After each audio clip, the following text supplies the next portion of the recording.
رضی اللہ تعالی عنہ، حضرت امام باقر رضی اللہ تعالی عنہ اور حضرت امام جعفر صادق رضی اللہ تعالی عنہ۔ آپ چھٹے امام ہیں۔ اور دوسری بات، آپ کا تعلق جو ہے اہل بیت سے، آپ کا تعلق اہل بیت سے ہے، یعنی میرے آقا کے خاندان سے ہیں آپ۔ اور میرے آقا نے فرمایا ہے کہ تم جو ہے میری اہل بیت سے اتنی محبت کرو، اتنی محبت کرو کہ تمہاری اولاد سے زیادہ جو ہے میری اولاد کی محبت تمہارے دل کے اندر، تمہارے دل کے اندر ہو۔ اسی لیے میرے مسلمان بھائیوں، کوئی بھی شخص جو ہے اس وقت تک سنی نہیں ہوتا جب تک اس کے دل میں جو ہے اہل بیت کی محبت نہیں، اہل بیت کی محبت نہیں ہوتی۔ اور میرے مسلمان بھائیوں، جیسے کچھ لوگ کہتے ہیں کہ ہم بھی ائمہ اہل بیت کو مانتے ہیں، ہم بھی ائمہ اہل بیت کو مانتے ہیں، جملے پر غور کرنا میرے مسلمان بھائیوں، ہم بھی نہیں، ہم ہی جو ہے اہل بیت کو،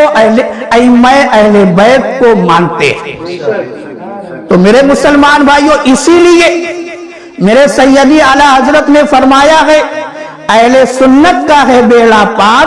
اصحاب حضور نجم ہے اور ناؤ ہے اطرت رسول اللہ۔ اب دیکھو میرے مسلمان بھائی، امام جعفر صادق رضی اللہ تعالی عنہ، آپ اہل بیت سے ہیں۔ اب آپ کا شجر نسب جو ہے اس پر ذرا غور کر لیں، کیونکہ امام جعفر صادق کو سمجھنے کے لیے آپ کا شجر نسب جو ہے یہ بہت ہی اہمیت کا حامل ہے۔ آپ کا جو شجر نسب ہے والد کی طرف سے، یعنی باپ کی طرف سے، امام جعفر صادق رضی اللہ تعالی عنہ کے والد جو ہے وہ حضرت امام باقر ہیں، اور حضرت امام باقر کے جو والد ہیں حضرت امام زین العابدین ہے، اور حضرت امام زین العابدین کے جو والد ہیں وہ حضرت امام حسین ہے، اور حضرت امام حسین کے جو والد ہیں وہ حضرت علی رضی اللہ تعالی عنہ ہے۔ یہ والد کی طرف سے آپ کا شجر نسب ہو گیا۔ اب آپ کی والدہ کی طرف سے آپ کا شجر نسب کیا ہے؟ تو دیکھو، آپ کی والدہ کا نام حضرت ام فروہ ہے، حضرت ام فروہ، اور آپ کے والد کا نام یعنی حضرت ام فروہ کے والد کا نام جو ہے حضرت قاسم ہے، حضرت قاسم ہے، اور حضرت قاسم کے والد کا نام جو ہے حضرت محمد ہے، اور حضرت محمد کے والد کا نام جو ہے حضرت ابو بکر صدیق رضی اللہ تعالی عنہ، یعنی حضرت امام جعفر صادق رضی اللہ تعالی عنہ والد کی طرف سے جو ہے علوی ہے، حسینی سید ہے، حسینی سید ہے، اور ماں کی طرف سے جو ہے آپ صدیقی، ماں کی طرف سے آپ صدیقی ہیں۔ تو میرے مسلمان بھائیوں، اب اس شجر نسب میں دیکھیں کہ حضرت امام جعفر صادق رضی اللہ تعالی عنہ کا جو والد کی طرف سے شجر نسب ہے یہ بھی بے مثال ہے، اور جو ماں کی طرف سے ہے یہ بھی بے مثال ہے، یہ بھی بے مثال ہے۔ کیوں؟ کس طریقے سے؟ آؤ دیکھو، ماں کی طرف سے پہلے دیکھ لے کہ حضرت ام فروہ کے جو والد حضرت قاسم ہیں، ان کی شخصیت کو سمجھے، یہ اپنے وقت کے ایسے قاضی، ایسے عالم دین ہیں کہ اس وقت مدینہ کے اندر صرف 7 ایسے فقیہ تھے کہ جن کو اجازت تھی فتویٰ دینے کی، جن کو اجازت تھی فتویٰ دینے کی۔ ان 7 مفتیان اکرام میں ایک نام جو ہے حضرت قاسم کا ہے، ایک نام حضرت قاسم کا ہے۔ تو معلوم کیا ہوا کہ جو علم کا دریا میرے آقا سے نکلا تھا وہ حضرت امام جعفر صادق تک والد کی طرف سے بھی پہنچا گئے اور والدہ کی طرف سے بھی پہنچا گئے۔ اور دیکھو حضرت قاسم کے جو والد ہیں حضرت محمد یہ کون ہے؟ یہ حضرت علی کے روحانی بیٹے ہیں، یہ حضرت علی کے روحانی بیٹے ہیں۔ وہ کس طریقے سے؟ وہ اس طریقے سے کہ جب حضرت ابو بکر صدیق رضی اللہ تعالی عنہ نے دنیا سے پردہ کر لیا، آپ کا وصال ہو گیا، تو آپ کی بیوہ جو بیوی تھی ان کا نکاح جو ہے حضرت علی سے ہو جاتا ہے، اور حضرت علی کی پرورش میں یہ حضرت محمد آ جاتے ہیں، یہ حضرت محمد آ جاتے ہیں۔ تو حضرت محمد جو ہے حضرت علی کے شاگرد بھی ہیں اور روحانی بیٹے بھی ہیں، شاگرد بھی ہیں اور روحانی بیٹے بھی ہیں۔ تو میرے مسلمان بھائیوں، حضرت امام جعفر صادق کا جو گھرانہ ہے وہ باپ کی طرف سے بھی بے مثال ہے اور والدہ کی طرف سے بھی بے مثال ہے۔ اور دیکھو میرے مسلمان بھائی، یہی حضرت امام جعفر صادق رضی اللہ تعالی عنہ ہے جن کی تاریخ پیدائش جو ہے 17 ربیع الاول شریف 83 ہجری میں مدینہ منورہ کے اندر ہوئی ہے۔ 17 ربیع الاول شریف 83 ہجری میں مدینہ منورہ کے اندر ہوئی۔ جب آپ روئے زمین پر تشریف لائے، ایسے وقت میں آپ تشریف لائے کہ میرے مسلمان بھائیوں اس وقت جو ہے آپ کے والد محترم جو تھے حضرت امام باقر وہ گھر پر موجود نہیں تھے۔ تو جب آپ کی پیدائش ہو گئی تو جب بیٹا پیدا ہوا، اور یہ ایسا بیٹا جس کی کوئی مثال نہیں ہے، جب یہ لاجواب بیٹا روئے زمین پر تشریف لایا تو جو دائی تھی وہ خوشی میں جو ہے دوڑتی ہوئی آپ کے دادا حضرت امام زین العابدین کے پاس پہنچی اور یہ خوشخبری سنائی کہ اے امام، آپ کے گھر میں ایک بیٹا تشریف لایا ہے۔ جب امام زین العابدین نے یہ بات سنی تو آپ نے پوچھا اس دائی سے کہ آنے والا بیٹا جو ہے کیا وہ خوبصورت ہے، کیا وہ تندرست ہے، کیا وہ سانسیں لے رہا ہے؟ دیکھو میرے مسلمان بھائی، یہ امام ہے، ان کے علم کا عالم دیکھو کہ ابھی تک آپ نے بچے کا دیدار نہیں کیا ہے، مگر سوال یہ بتا رہا ہے کہ یہ آنے والا بچہ جو ہے آپ کی نظر سے پوشیدہ نہیں ہے۔ اللہ تعالیٰ نے آپ کو ایسا علم غیب عطا فرمایا ہے کہ آنے والا بچہ جو ہے آپ کی نظر سے پوشیدہ نہیں ہے۔ جب میرے امام نے یہ سوال کیا اس دائی سے تو دائی نے یہ جواب دیا کہ اے امام، آنے والا جو بچہ ہے خوبصورتی کے معاملے میں لاجواب ہے، بے مثال ہے، اس کی آنکھیں جو ہے بڑی بڑی ہے اور اس کی آنکھیں جو ہے نیلی ہے، اس کی آنکھیں نیلی ہیں۔ اب دیکھو میرے مسلمان بھائیوں، میرے امام نے فوراً یہ جواب دیا کہ میرے امام نے یہ جواب دیا کہ یہ آنے والا بچہ جو ہے اپنی دادی پر گیا ہے، حضرت شہر بانو پر گیا ہے، کیونکہ حضرت شہر بانو جو تھی ان کی آنکھ نیلی تھی اور بڑی تھی۔ تو میرے مسلمان بھائیوں، امام زین العابدین نے خوشی کا اظہار کیا اور دائی کو جو ہے انعامات سے نواز دیا۔ اب یہی بچہ جب 4 سال کی عمر تک پہنچتا ہے اب دیکھو والدین نے اس بچے کی تربیت کیسی کی تھی کہ جب میرے امام جعفر صادق رضی اللہ تعالی عنہ کی عمر جو ہے 4 سال کی ہوتی ہے تو ایک دن جو ہے آپ بازار کے کنارے کھڑے ہو کر رو رہے تھے، تو ایک دیکھنے والے نے دیکھا کہ یہ سید زادہ جس کی عمر ابھی بہت کم ہے آخر کیوں رو رہا ہے بازار کے کنارے کھڑے ہو کر۔ اب اس نے یہ سوچا کہ میں بچے کے قریب جا کر اس سے وجہ پوچھوں اور خدمت کر کے جو ہے ثواب حاصل کر لوں۔ اب وہ شخص اس 4 سالہ بچے کے قریب پہنچا اور عرض کیا کہ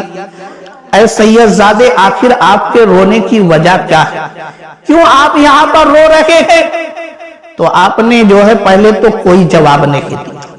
جب بار بار اس شخص نے پوچھا تو میرے امام نے فرمایا کہ میں اس وجہ سے رو رہا ہوں کہ میں نے آج دیکھا کہ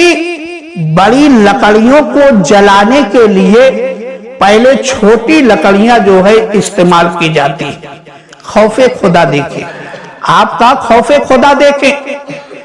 کہ آپ نے کہا کہ میں نے دیکھا کہ بڑی لکڑیوں کو جلانے کے لیے پہلے چھوٹی لکڑیوں کا استعمال کیا جاتا ہے، تو میں اس بات سے ڈر رہا ہوں کہ کہیں ایسا نہ ہو جائے کہ ابو جہل ابو لہب کو جہنم کے اندر جلانے کے لیے اللہ تعالیٰ مجھ جیسے چھوٹے کو کہیں جو ہے نہ جلا دے۔ یہ آپ کا خوف خدا تھا، یہ آپ کا خوف خدا تھا کہ اس طریقے سے آپ کے دل میں جو ہے خدا کا خوف موجود تھا کہ آپ جو ہے سید زادہ ہونے کے باوجود، اولاد نبی ہونے کے باوجود، جن کے اوپر جو ہے جہنم کی آگ حرام ہو چکی ہے، مگر پھر بھی جو ہے آپ کے دل میں اس طریقے سے جو ہے خوف خدا تھا، اور ہم اور آپ کی تعلیم کے لیے یہ چیز موجود تھی۔ میرے امام ہم اور آپ کو یہ تعلیم دینا چاہتے تھے کہ جب میں اتنے بلند مقام پر ہونے کے باوجود جو ہے خدا سے اتنا ڈرتا ہوں تم کو جو ہے کتنا زیادہ ڈرنا چاہیے۔ سوچو میرے مسلمان بھائی، مگر ہمارا دل جو ہے آج خوف خدا سے بالکل خالی ہو چکا۔ ہم گناہ کرتے ہیں، گناہ والے کام کرتے ہیں، اس کو گناہ سمجھتے نہیں۔ ہماری یہاں تک جو ہے نوبت آ چکی ہے، ہماری نوبت یہاں تک آ چکی ہے کہ ہم گناہ والے کام تو کرتے ہیں، صبح میں بھی کرتے ہیں، شام میں بھی کرتے ہیں، مگر ان کو جو ہے گناہ نہیں سمجھتے۔ کیونکہ اگر ہمارے دل میں خوف خدا ہوتا، ہم کو یہ خیال ہوتا کہ کل بروز حشر جو ہے ہم کو خدا کی بارگاہ میں جواب دینا ہے، ہم کو اپنے آقا کو اپنا چہرہ دکھانا ہے، تو ہرگز جو ہے کبھی ایسی ہماری کیفیت نہیں ہوتی۔ اور دیکھو میرے مسلمان بھائیو، اگر ہمارے دل میں نبی سے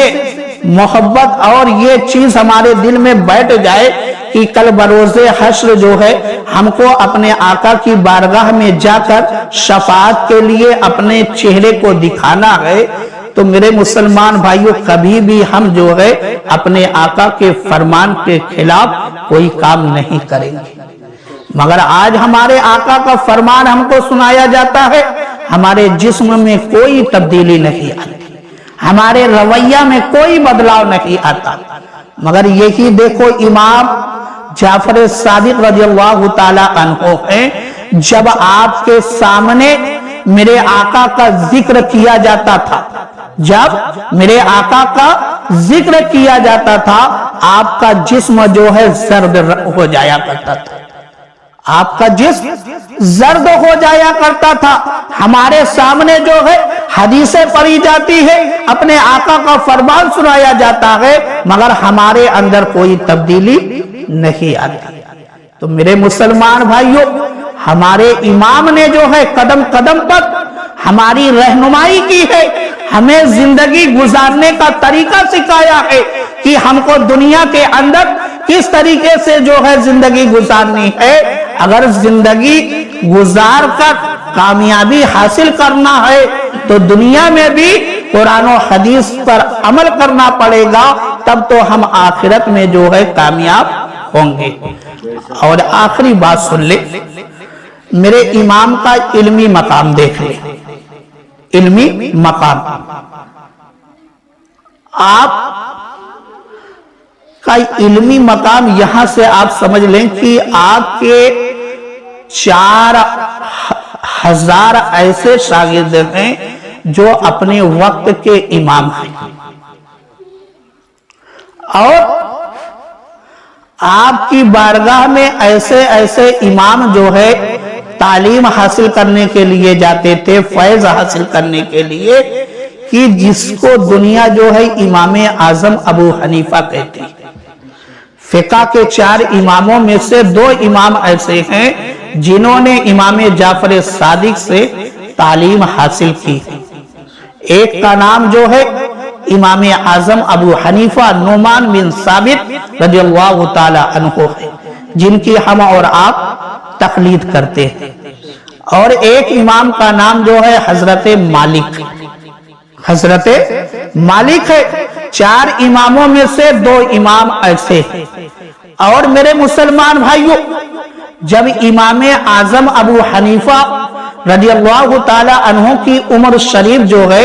بہت زیادہ ہو گئی، یعنی آپ کا بال سفید ہو گیا، ایسی عمر میں جو ہے ایک مرتبہ کسی نے پوچھا آپ سے کہ اے امام آپ کی عمر کتنی ہے، آپ کی عمر کتنی ہے؟ تو آپ نے کہا کہ میری عمر جو ہے صرف 2 سال، میری عمر صرف 2 سال ہے۔ تو شخص نے کہا کہ اے امام آخر آپ کیوں مذاق کر رہے ہیں؟ تو امام اعظم ابو حنیفہ نے فرمایا کہ میں مذاق نہیں کر رہا ہوں، میں حقیقت بیان کر رہا ہوں کہ حقیقت میں میری عمر وہی ہے جو میں نے 2 سال امام جعفر صادق کی بارگاہ میں گزاری ہے۔ تو میرے مسلمان بھائیوں، امام اعظم ابو حنیفہ رضی اللہ تعالی عنہ نے اہمیت بتا دی، اور آپ کا علمی مقام ہم اور آپ کو سمجھا دیا کہ امام جعفر صادق کا علمی مقام کتنا بلند ہے۔ اور امام مالک جو امام جعفر صادق کے شاگرد ہیں، آپ فرماتے ہیں کہ میں جب بھی امام جعفر صادق کی بارگاہ میں جاتا تھا تو امام کو جو ہے 3 عبادتوں میں سے کسی نہ کسی ایک عبادت میں ضرور مشغول پاتا تھا۔ یا تو آپ جو ہے نماز پڑھ رہے ہوتے، یا تو جو ہے آپ تلاوت کر رہے ہوتے، یا تو جو ہے آپ روزے کی حالت میں ہوتے تھے۔ یہ آپ کی عبادت کا عالم ہے کہ آپ کی زندگی کا ہر پل جو ہے عبادت میں گزرا کرتا تھا۔ تو میرے مسلمان بھائیوں، صرف امام کے نام سے جو ہے مٹھائی کھا کر جو ہے اپنی زندگی کو نہ گزار دے، بلکہ امام کی سیرت سے سبق حاصل کر کے اپنی زندگی کو بھی کامیاب بنائے، اپنی زندگی کو بھی کامیاب بنائے۔ جب میرے امام نے اپنی زندگی میں ہر پل جو ہے عبادتوں میں گزارا، تو ہم اور آپ کو بھی چاہیے کم سے کم فرض نماز تو ادا کریں، جو وقت ملے تلاوت تو کر لے، جو بھی نیک کام کرنے کا موقع مل جائے اس کو کبھی جانے نہیں دینا چاہیے، اس سے زیادہ جو ہے فائدہ حاصل کرنا چاہیے۔ اللہ تعالیٰ کی بارگاہ میں دعا ہے کہ مولا تعالیٰ ہم سب کو عمل کرنے کی توفیق عطا فرما۔ وآخر دعوانا کھڑے ہو جائیے۔